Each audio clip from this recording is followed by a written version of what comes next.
വ്യവസായമാണ്. 10,000 കോടി മുതൽ മുടക്കി ആരംഭിക്കുന്നത് 2-3 വർഷം കൊണ്ട് തന്നെ ഫുൾ ഫ്ലഡ്ജിൽ നമ്മുടെ കേരളത്തിനെ മുഴുവൻ ആകർഷിക്കുന്ന തരത്തിൽ പാലക്കാടുമാണ്. അതെല്ലാം വരുന്നത് പ്രകൃതി സൗഹൃദ വ്യവസായങ്ങളാണെന്നുള്ളതാണ് ഏറ്റവും പ്രധാനപ്പെട്ട കാര്യം.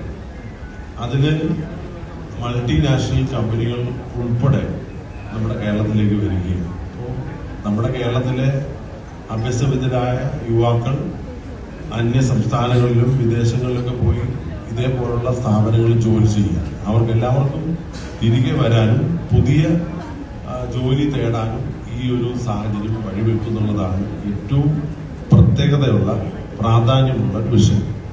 അതുപോലെ തന്നെ ധാരാളം ഇൻവെസ്റ്റേഴ്സ് നമ്മുടെ ജില്ലയിലും സ്റ്റേറ്റിലുള്ളവർ മറ്റ് സംസ്ഥാനങ്ങളിലും വിദേശ രാജ്യങ്ങളിലൊക്കെ പോകുന്നത് ഒരു പരിധി വരെ നമുക്ക് നമ്മുടെ നാട്ടിൽ തന്നെ നിക്ഷേപത്തിന് ഉള്ള സാഹചര്യമുണ്ട്.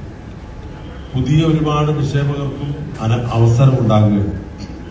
ഈ ക്ലസ്റ്റർ വരുന്നതോടുകൂടി അതിനോടനുബന്ധമായി വലിയൊരു ടൗൺഷിപ്പ് വരികയും ആ ടൗൺഷിപ്പ് ഇപ്പോഴുള്ള പാലക്കാട് നഗരത്തെ തന്നെ മാറ്റി പ്രതിഷ്ഠിക്കാൻ കഴിയുന്ന തരത്തിലുള്ള ഒരു ടൗൺഷിപ്പ് ആകാനുള്ള സാധ്യത വളരെ കൂടുതലാണ്.